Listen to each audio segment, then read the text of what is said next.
Alright, ladies and gentlemen, I'm here on the show, and I'm here to do my next NFL preview. I'm also pre-recording this.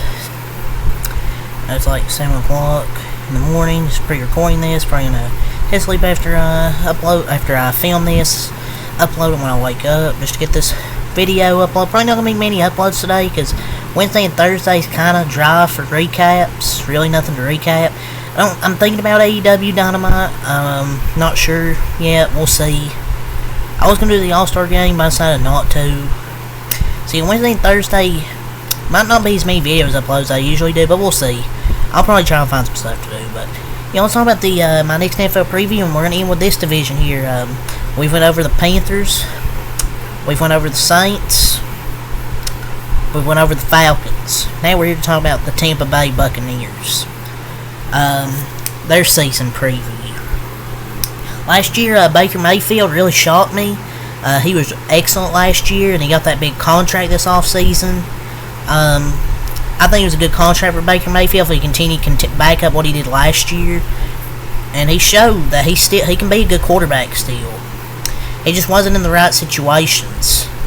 Like, he started off great at Cleveland, then it kind of just fell apart. They got rid of him.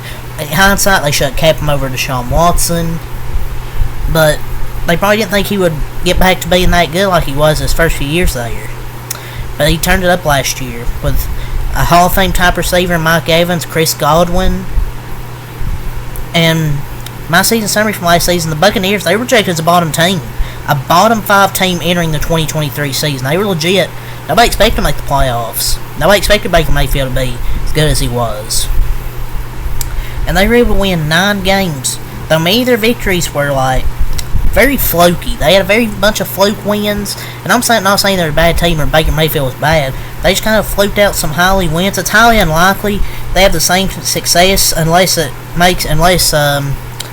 upgrades they made will be substantial. That will really help them get that same success, maybe 9-10 wins or something like that. But I don't know. I feel like they'll be like a mid-team this year.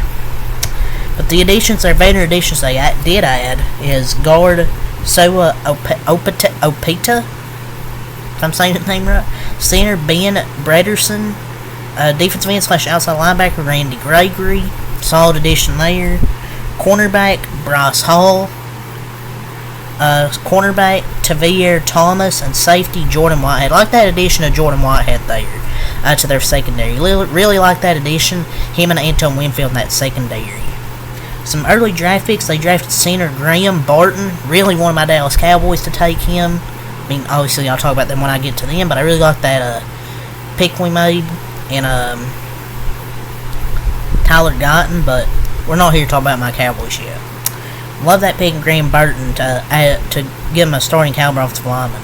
Defensive end / outside linebacker Chris Braswell, safety / cornerback Tyke Smith, wide receiver Jalen McMillan. Really liked that pick right there. That kid out of Arizona, he was fun to watch last year. That receiver, part of that really good Arizona offense.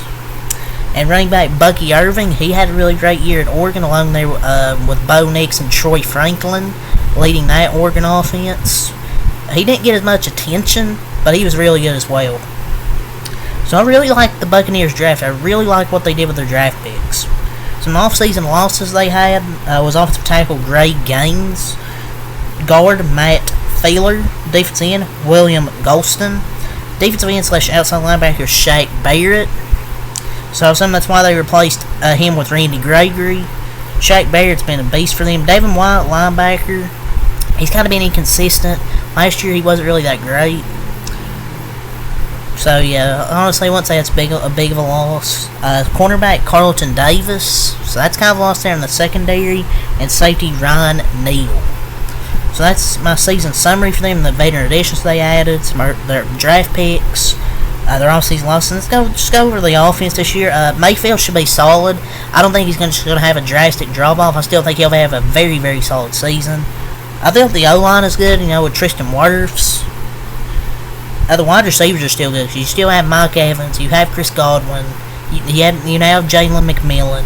The running backs, Rashad White really isn't the greatest running back, but he's a really great catcher out of the backfield. And you have Bucky Irving, who could take more of that role of the runner. White will be an average running back, but I think he'll be really great out of the backfield catching. You can have Bucky Irving really be the majority, like take most of the carries, and you throw the ball to Rashawn White. The defense, they have a good safety duo with Anton Winfield and Jordan Whitehead. Vita Vea will be a monster on that defensive line, really the bright spot, I'd say.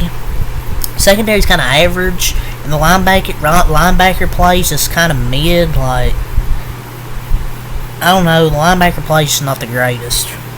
I'll give them an 8-9 record. I think they'll be, that's my prediction's 8-9, but they could maybe be a 500 team, but I'll say 8-9. But yeah, leave a like, comment, subscribe for more next time I clock. Peace.